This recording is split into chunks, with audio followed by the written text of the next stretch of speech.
أهلا وسهلا فيكم. We will be speaking today on the occupied Palestine, the narrative, countering dominant narratives, problems and solutions. We will be speaking about the international media coverage, international and Arab and other coverage of the cause of liberating Palestine in the traditional media, the digital media, and the social media. As you all know, all the studies have proven that the Palestinian cause coverage is today very objective. Writing about Palestine on social media, we sometimes they would be saying that the Zionist attacks that want to obstruct the freedom of the Palestinian coverage or coverage of the Palestinian cause. Sometimes the resistance they want to remove it here and there. The word resilience. Today I have colleagues from the media. We have Nadim Al-Nashif from Haifa city, from the occupied Haifa city in Palestine.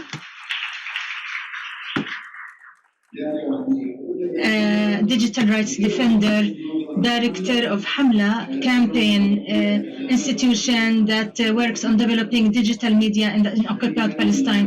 Nadim is also an analyst, a political analyst of Al-Shabaka, the network organization. On my left hand, we have Marwa Fatafta from the city of Hebron, from the occupied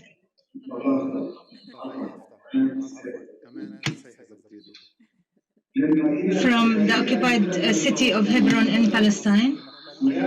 She's also a digital rights defender in Palestine and in the Arab world. She leads Access Now organization that cares about defending digital rights. Marwa is also a policies analyst for the network Al-Shabaka organization. To my right, I have Mr. Anton Abu Akla, born and is a resident of Jerusalem in Palestine. He studied at Bethlehem University, specialized in tourism and travel. He currently works as admin director at the UN. He has one sister named Martyr Shireen Abu Akle. Thank you all, panelists. We would be dividing this session into three sessions or three parts. We would be addressing narrative coverage of the Palestinian cause, and then we would be speaking about the solutions, and then would open the floor for Q&As and your interventions. I would start with Mr. Anton Abu Akle, please. Good afternoon, everyone. Thank you, Mr.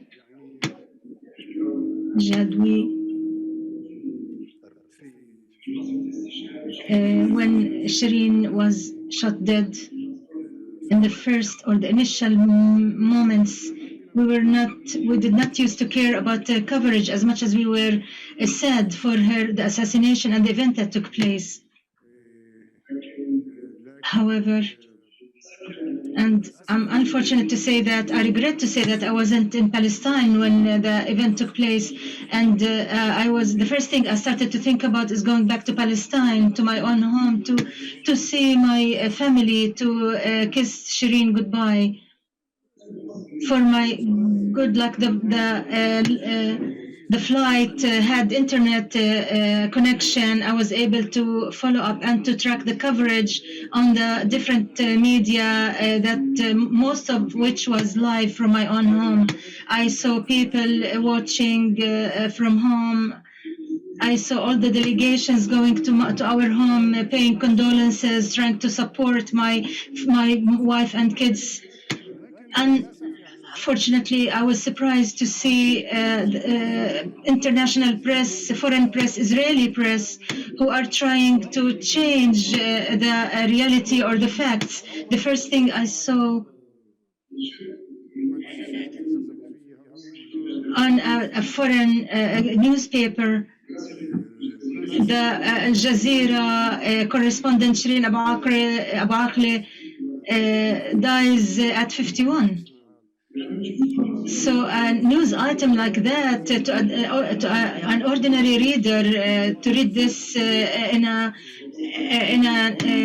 gazette or a strong media source, they would take the first outlines or the first coverage, and they would have it on their mind for a long time. So they would believe that she only died, but how? She was assassinated, killed, she's a martyr, etc.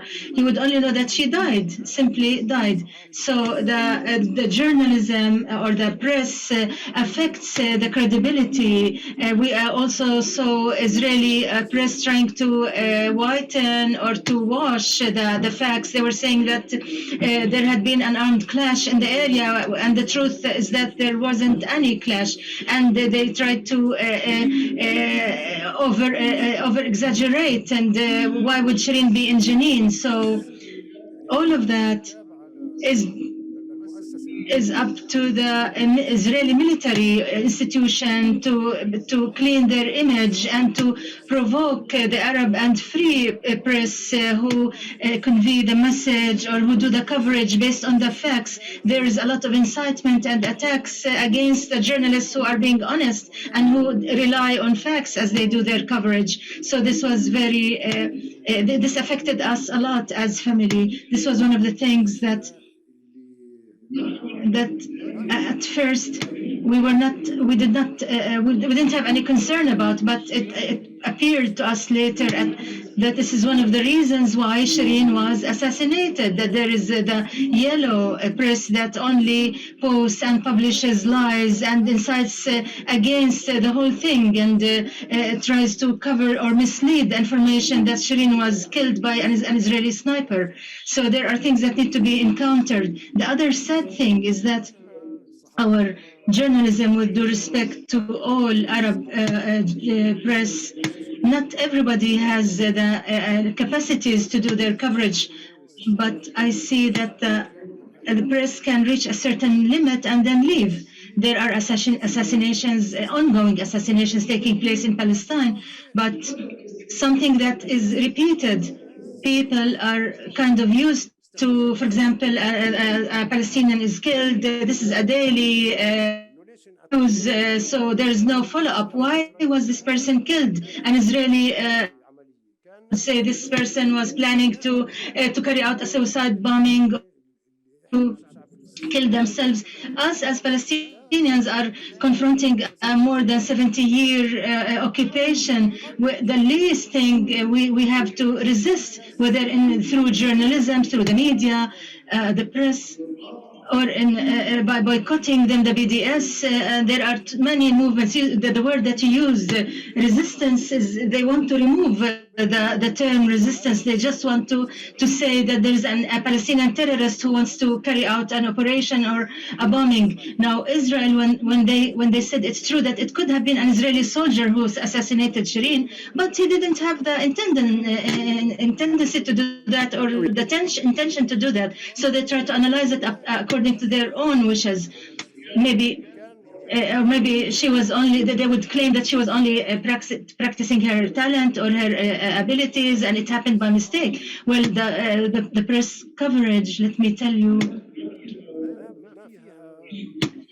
does not put the ideas in the brains of the person who's receiving the information. But when it comes to credibility, we have seen more than 6 or 7 media outlets who started who did an analysis and said, yes, it was an Israeli a sniper who targeted Shireen. I went to the location and I saw in my own eyes.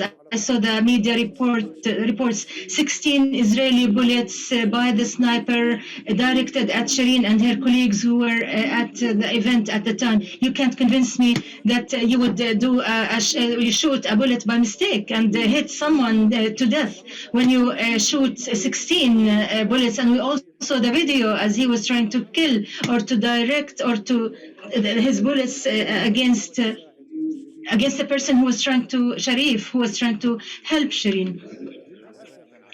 also the Arab media, not in terms of credibility, but in humanizing the martyr. If it's an Israeli criminal, occupying criminal who would be an injury, would know all the images and people crying after him. We lose 100 maybe martyrs a day and nobody cares. They become merely numbers. So the human becomes a number. Thank you. We would move to my colleague Marwa. Thank you, Jad, and hello everyone. I'm really happy to be here in this forum.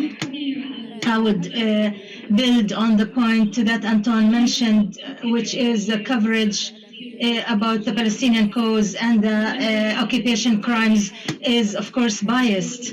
It demonizes a Palestinian and humanizes the occupier.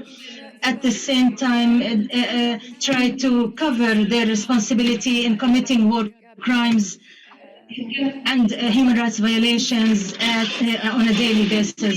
This has made the social media platforms a big room or an alternative room for Palestinians to convey the realities and the facts living under the occupation, under the Israeli occupation. We have seen recently, in the recent years, since 2015, about that the Israeli occupation authorities saw that these are the substitute platforms whereby the Palestinians document human rights violations and war crimes. They post to the world or publish or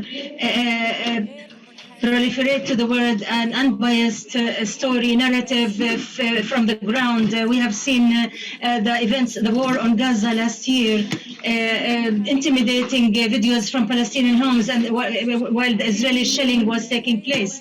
This raw narrative that is not filtered is important. And because it's important, we have seen that the Israeli government tries as much as it can to silence and to oppress the Palestinian story on the internet and the social media platforms. We have seen in the Sheikh Jarrah event and the Wahde uprising last year in May, we have seen this campaign being accelerated. So there is an oppressive campaign, silencing campaign to the Palestinian content on the social media intensively. And even though this is a vicious campaign, it's not a new one, it's an old new one. It's been there since years. And the reasons are, for example, the Israeli government and the occupation at the beginning were trying to oppress the narrative by launching arresting campaigns, especially for children and adolescents. Since 2015, Israel has seen that terrorism or intimidation campaigns are because of the social media platforms. The Palestinian youth are being moved to revenge against Israelis or to attack, of course, totally forgetting or ignoring the role of violence, the role of the occupation in any violence around. The thousands of internet users in Palestine were arrested due to posting material on Facebook, even simple things. For example, a young woman was arrested in Jerusalem because she wrote on Facebook, "Goodbye, my friends." So Israel explained this as this young woman would go to commit suicide or to do a suicide bombing. They used algorithms to monitor all the content published on the social media by the Palestinians in order to as an attempt to reveal any operations before they take place. The Palestinian is always accused and should always prove themselves innocent. Not every innocent person should be proven or convicted. After the 2016 arrests campaign, the Israeli government established a cyber unit to monitor the social media platforms and to send letters or messages to the Palestinian media to remove certain contents because it's a violation of these platforms. And the reports sent by the Israeli cyber unit that is on the rise. And Nadim maybe mentioned some numbers since 2016 through 2020 to 2021. There are 100% requests for such campaign, and in the meantime, these platforms are not innocent. The policies of the so-called content management, what is allowed and not allowed to be posted on such platforms, are not transparent. These policies are not transparent. Only tips of what is allowed or what is forbidden, or the hatred speech against the gender minorities and racial and religious minorities, and violence, incitement for terrorism. All of these are content that are not allowed on the platforms. But such policies and how to implement them is not transparent in terms of the Palestinian content and the Arab content as a whole. And most of the time, decisions are making oppressively, arbitrarily, without transparency, and the end result is that the Palestinian voices, especially the voices of the journalists who post reports on the reality and cover political events, political and social events, not only in Palestine but in Syria, in Lebanon, and elsewhere. You, as journalists, want to write about Hamas or Hezbollah, for example. These are, regardless if you would agree or disagree with them politically, they are part of the political content or component in your homeland, and you as a journalist have to cover them. However, on the platforms, such parties or factions are considered terrorists and are not allowed to be present on the social media. I'm sure that there are journalists who encounter these problems when they post anything about Hamas, for example, or about Hezbollah. Their posts would be removed immediately, and after a while, Facebook or Instagram would tell you, you are banned. You are actually banned. You should not be on this platform, because they have their penalty or penal system. Even in the Western countries, including the US, there are doctors whose accounts on Facebook were removed, such as the Angry Arab. I have colleagues in the Deutsche Welle who were dismissed or fired from their work. And you're talking about the West that always speaks about the freedom of expression and the freedom of media. Even the policies of these platforms who claim to be neutral and that their policies apply to all users. However, there is bias in implementing such policies. We can see the hatred, the discourse, the misleading information are treated seriously in the US, but in our Arab region, this content is left on the platforms without any attention. There are levels of bias in addressing the content, managing the content in the Arab region, mainly in Palestine. Last point.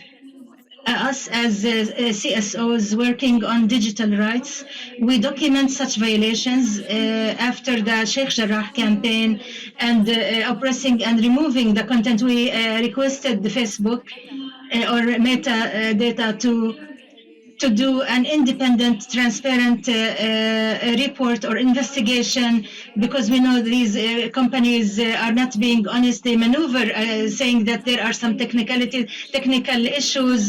This could happen once or twice, but if it's something systematic, then we do have a problem. And they have taken this request into account, and a report was published in last September, investigating or checking the decisions about what happened in Sheikh Jarrah during May. There were two important results I would like to share with the audience, proving that everything a Palestinian faces, or even the Arab user uses in our region, the first one, oppressing or hiding the Palestinian narrative and remove everything that took place, which is an actual violation of Palestinian human rights, their right to express their opinion, for peaceful assembly, their rights to against bias, their right to physical security, because the hatred speech, especially in Hebrew, by Israel is intimidating and it has an impact, a tangible impact on the ground. And this Meta company and all the removal that took place led to human rights, severe human rights violations against the Palestinians. Meta has proven that it's true that the decisions were biased, and the report said that it was an unintentional bias, which is something I disagree with. Yes, of course, that's what they always say, that it's unbiased or unintentional bias. But they found that the Palestinian speech is usually removed, whereas the Hebrew one would always left on the platform without any management. Thank you, Marwa. We move to Nadim. Thank you very much. And thanks to ARIJ and the ARIJ wonderful staff for the hosting, for the invitation. Actually, this fight between fights and narratives has been there for 8 decades, especially in the last 2 decades.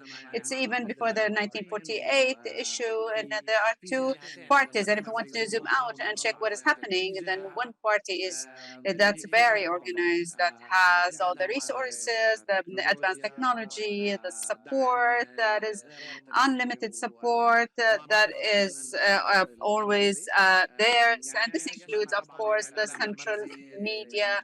So we're talking about culturally, and if we look at Israel, it's like an extension.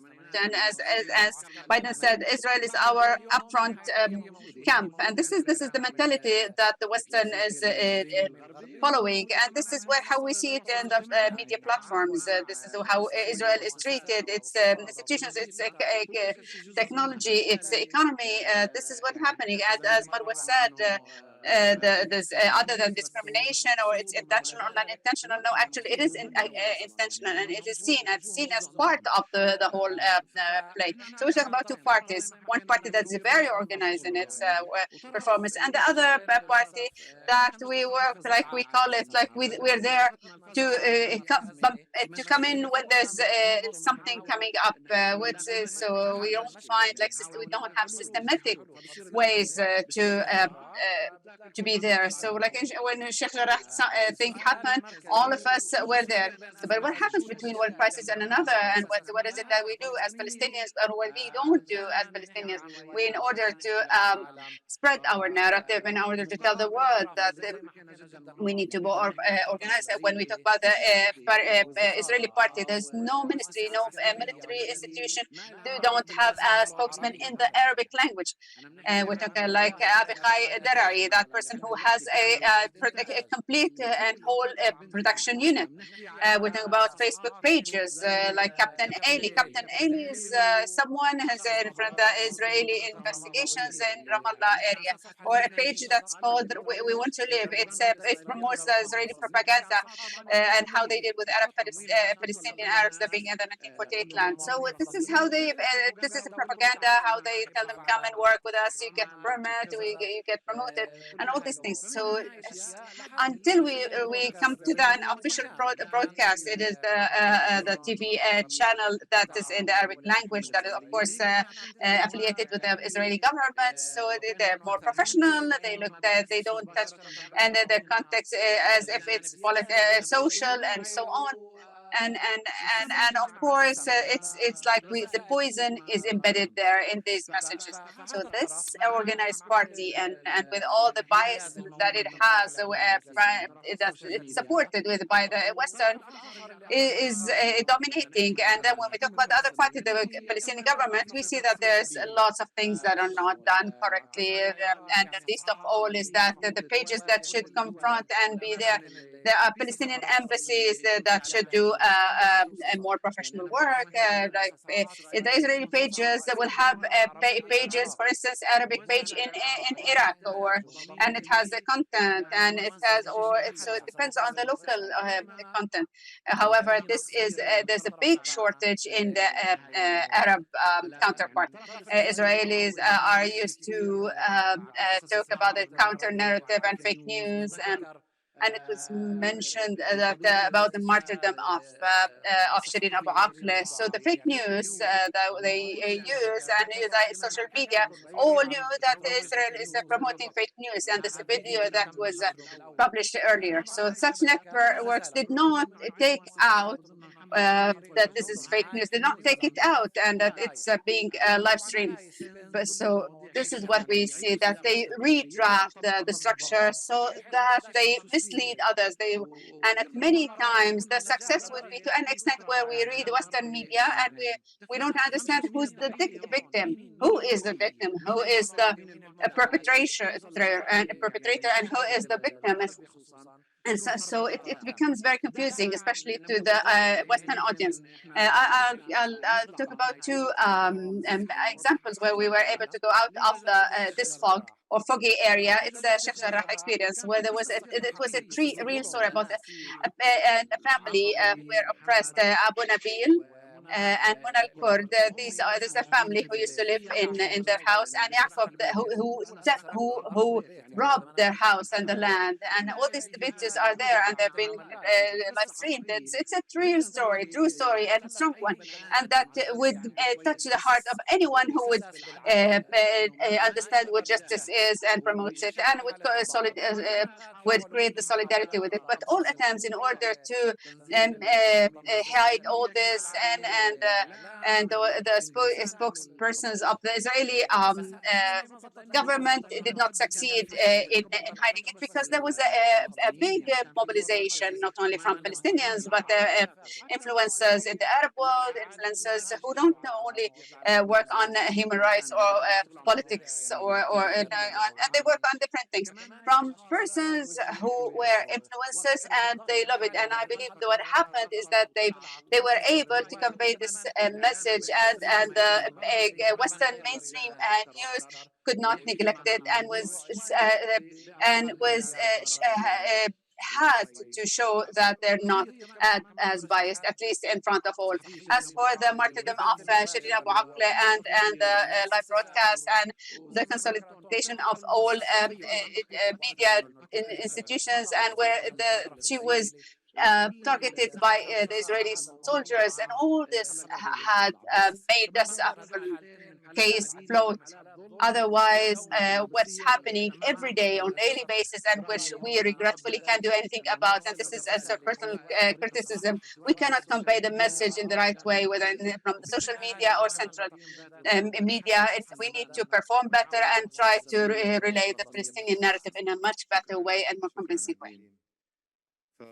Anton, you told us about the coverage that took place in Shireen's case, and how and Marwa, you told us about the monitoring of over social media, the stalking, and how the reality and truth would be erased, and about the suffering of Palestinians. Nadim, you told us about the organized Israeli media and versus the Arab disorganized media, and which creates, of course, a big gap. But then what's the solution? Can I ask each of you in 2 minutes to tell us what do you think, what do you think the solution would be?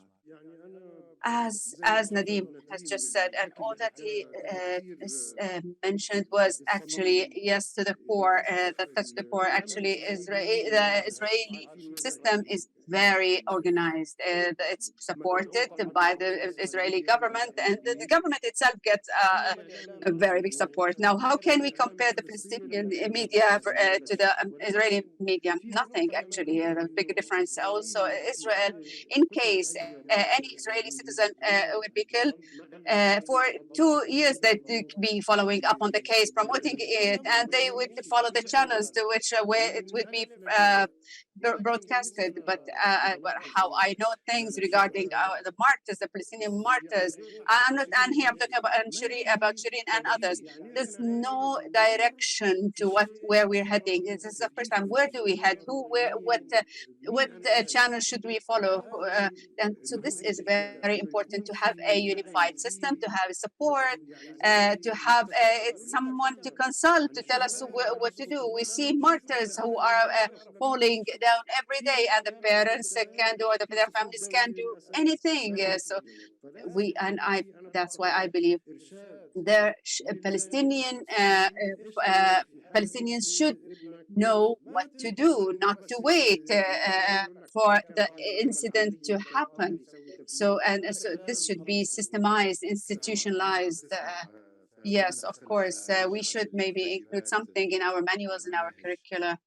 Thank you very much, Anton. Your point is very valid. Marwa. Yeah, actually, a digital revolution. That was what she said. As for social media platforms, management of the content, we've seen in the Ukrainian-Russian war, we've seen how much the discrimination was clear against Russia, and how they announced about the resistance and the right, and which is not allowed to Palestinians or any other people who are oppressed. We, as institutions who work on the on monitoring companies, we need to and institutions, we need to continue to document. And the last report, that an investigation that we're working on, if it was supported by international parties and local, it wouldn't have seen any success. So it's important to document, to archive, and to get support. We also issued a covenant to how to, or an agreement on how to manage the content. And as we've seen in Twitter, Facebook, and others, Ukraine has different policies. Syria has another method. Same goes for Palestine. So of course we are not important. We're not seen as important as others to these platforms. So we've launched a number of recommendations in order to get into consideration the human rights, in order to maintain the right of these oppressed voices that would want to voice their oppression, and to have like a line, an official line for documenting, for expressing, for sharing a narrative. In the hope that this communication would keep going on with these companies and enterprises in order to follow the policies needed. Nadim, as for human rights, in reality, it's not being implemented or followed up. What do you say about social media? What other solutions could be seen feasible? I expect that in addition to all that was mentioned, and the importance of it is that we need to should continue the pressure on these digital platforms, social media platforms, and as I said, we see that this is something pivotal, and we need to follow up. It needs to be implemented. In addition, I believe as Palestinians, we need to organize our house, our internal performance. Decisions should be taken by decision makers, and players from the Palestinian society who have influence should also coordinate their work. So we live in the world of content. So the question is, are we addressing the world? Are we addressing more the Arab world, or through the different platforms, pages, in free media? So what is our role? We need to decide what's our role. We think about entities in Spanish language. So we convey the message in different languages, just as the other party does. So there are different means that we should follow. I think that other things that can be done in the civil society organizations could be utilized, and we as press agencies we need to play a bigger role in organizing ourselves, and to recruit the youth in order to target the audience and the public in a better way. We should not run a campaign in Arabic language only, which is important, but then what about the international community? What about those people who we are not able to approach? We need to think of the bigger impact. Thank you very much. And yes, we need to think maybe to consider establishing social media platforms that we can control. For Facebook, at the end of the day, we know what's its center. Maybe we have a better fortune with the TikTok because it's in China, but we need to have platforms that would stem out of the Arab world, from Lebanon, from Iraq, from Palestine, so that we have the control over them. Well, do you know what's the problem about this suggestion? Well, social media platforms are the central, and this is where we raise our voices, where we say something. But if we go back to only to Arab, and we seek to have only an Arab audience, and this is where we fail. This is why when I said that we should have other platforms that they don't monopolize the these platforms, but for instance, for TikTok is not even behaving better. We know this the political background in China, so they're not the better model. And so, regretfully, up till now, we didn't see a better solution. But this is our battle as media organizations. Thank you very much. Thank you, media. Thank you, Marwa, Anton. And now we open the floor to questions and answers.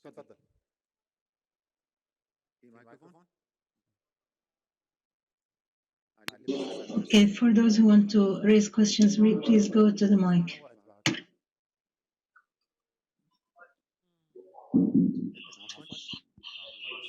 Hello, everyone. I'm Rabia. I have a question to Mr. Anton. Recently, you had a tour all around by the family at the US, with the family in the US and Italy about Shireen's case. How was the interaction, the media interaction about your tour? And did you have a chance to track what has been published post Shireen cause? You said that there was a need for consultation or media guidance by Palestinian and other sides to help you or to support you in your role now. There's a question for Nadim Nashif regarding the battle in the world social media platforms regarding the Palestinian cause. We see that Israel is being able to affect or to have its own impact. What sort of impact? Is it at a level of employees or the government? What is the game that Israel is doing, which the Arabs are not being able to get hold of? We have seen a fact-finding mission lately saying that there is a discrimination against the Palestinian content and that there is more discrimination about the results of the what kind of impact that can take place? Before we open the floor for an answer, let's take two more questions. Thank you. I agree with much of what you have said regarding the world social media. I believe the problems with the Palestinian narrative goes beyond the platform, the newly social media platforms. I think the problems with the Palestinian narrative is transforming us from a complicated visible to simple visible regarding the ceiling of the Palestinian narrative that has moved from Jerusalem and all the details Jerusalem encounters, including the operation of the Shireen Abu Akleh funeral to the Sheikh Jarrah, going to the capital, the Palestinian capital, where will be from the land to settlements and political solutions here and there. I believe the problem with the platforms goes beyond the social media to include the conventional media, mainly the Arab media, and the political funding that is employed in one way or another. The normalization can be taken as a model that to clarify this.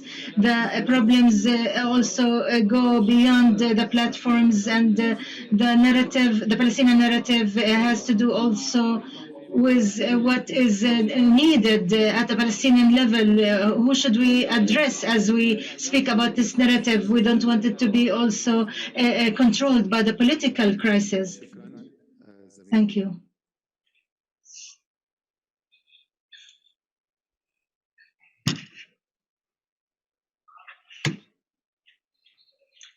Good afternoon, everyone. After diagnosing, after an accurate diagnosis of the case, I have a question to Ms. Marwa.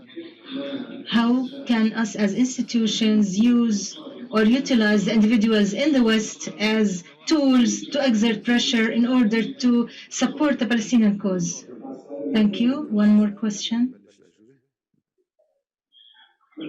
I believe in terms of the Palestinian narrative, there's a special circumstance. The Palestinian cause is maybe a very complicated one, but with a worst lawyer.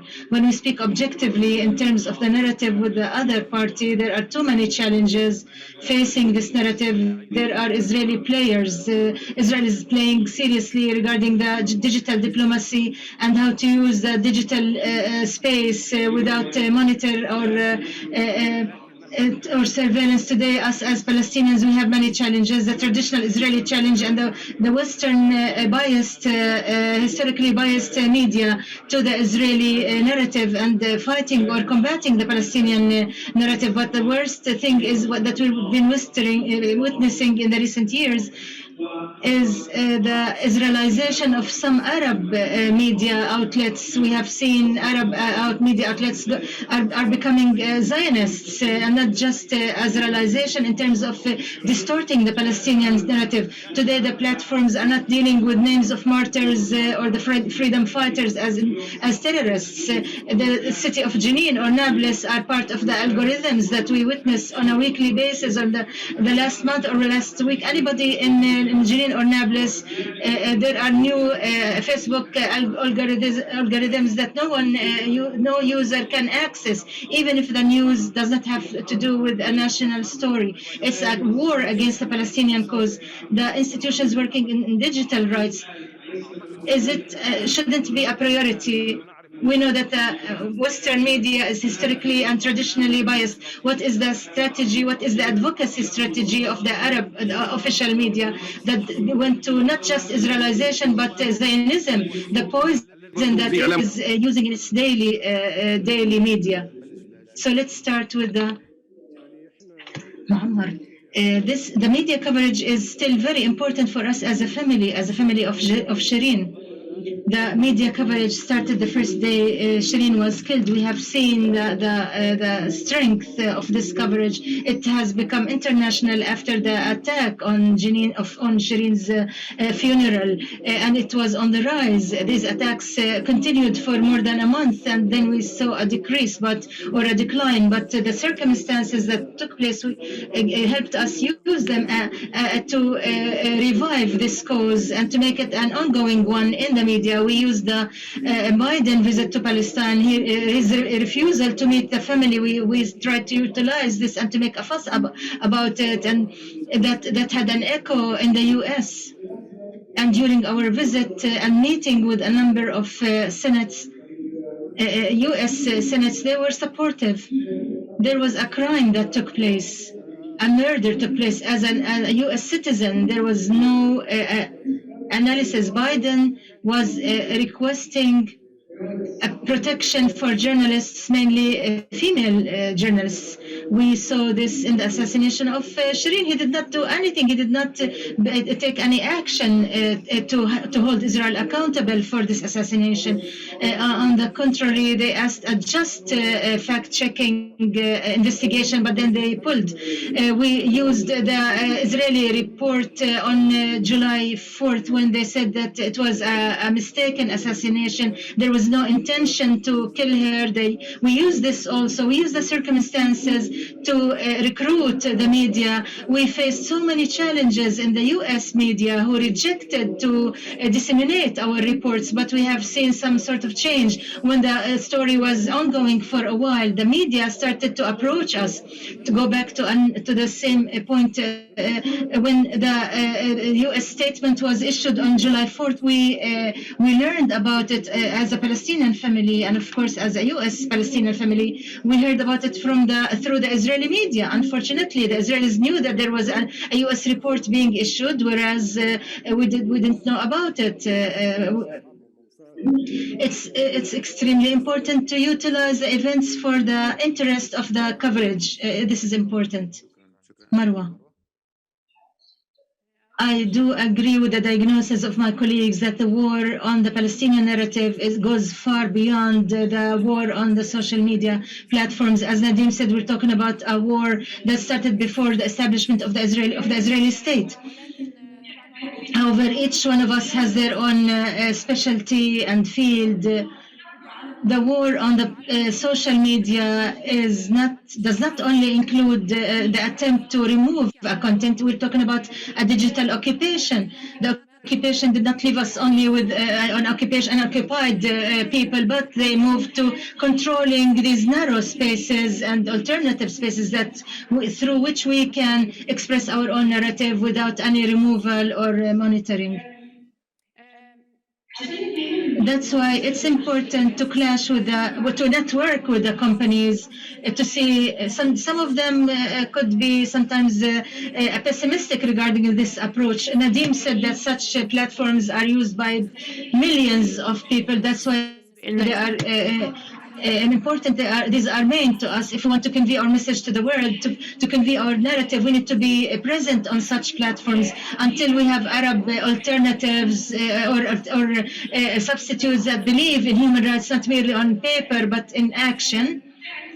Then only then we can start to think how we can move to this other world. However, we are in a world whereby the social media companies are part of this bias due to the political power that exerts or imposes certain agendas on the editors and the editors in chief. I don't have actually an answer for the official media, Arab media, but and what we can do with them. This is maybe this is not just the work of a human rights organization or a human rights organization who works on digital rights.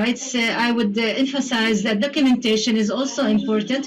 We have seen in the Sheikh Jarrah events, you would see the news item on Sky News, for example, from Emirates, and how it sounds like on Reuters, and how it is written, or maybe a young man from Sheikh Jarrah has filmed a video and posted on Twitter, gives you the actual and live event and the coverage way. I believe despite the oppression or political guiding or campaigns, us as Palestinians, we need to continue to maintain this space. We need to network with these companies and try to draft the policies in a way that respects our freedoms and rights, and to also subject them to accountability. A young man asked me, how can we network with Western companies? These companies are basically American. They have their own investors. They have their own commitments. You would see the obligations that their commitment is that they support human rights, international human rights, humanitarian law, etc. But when we want to hold them accountable, where is your commitment and where is your action? We need to network with the institutions who work in the U.S., who speak to the investors, and who can have their bigger political pressure, bigger than ours as local or international organizations. One last thing, what we face digitally as Palestinians is not a unique experiment. If you speak with activists from Myanmar who has been subjected to ethnic cleansing due to Facebook, or if you speak to people from Syria or Colombia, India, you would see that there is oppression of all the oppressed voices. So solidarity is important, engaging expertise, and also launching campaigns not only at the Arab world but at the international level to exert pressure on these companies to have respect, or to impose respect for human rights. Thank you, Marwa. Nadim, you have only 1 minute. Regarding the relationship between Israel and the companies, mainly Meta, I believe it's a deep relationship, because it's an American company, and that's a legislative, legal, and intimidation or terrorism lists. All are based on the U.S. Environment or legal environment. Even if they don't get orders by the American administration, the Israeli impact is very intense. In addition, traditionally speaking, there is an Israeli market the market that balances the Arab world or the Arab states together in terms of the commercials, the economic. So it's a profitable company. Buying Israeli companies is also another thing. By years has also had its own impact. There are other political impacts by relationships, personal relationships between directors, and also. I believe looking back 2015 through 2022, the tendency of the company towards the Arab and Palestinian content has changed. We did not arrive at the place where we want to be, but there are some points that we can say that there are some changes taking place, and one of the factors that we can look at is I think we should not underestimate ourselves as Arab people, as Arab-speaking nation on the platforms. It is said we are the third of the Facebook users, for example, who are Arab-speaking users. So I believe this also has a strength and a factor, a motivation to advocate in this respect. We should do mobilization as well and use this for the best interests. Somebody talked about the stereotypes or the spaces. It's a narrative itself, what's happening and how we speak, from what angle. I do agree with this, and there's a need to improve, and the messages don't always go in the correct path. Some unified messages, such as the talking points that established by the Israeli strategy ministry, there are talking points. You feel that the journalist at a studio is going over them one by one, as if he's dictated what to do, as if he's been in a meeting with the Ministry of War or the Ministry. On the other side, messages are not repeated. There is no unified message. There is division. There is a political division. There is also the Palestinians in the diaspora, the Palestinians behind the Green Line. All of these factors that should be taken into account as we redraft or improve the policies. Thank you, my colleague. Just to summarize, the solution is systematic, resilient media for the liberation of Palestine, the entire Palestine. Thank you.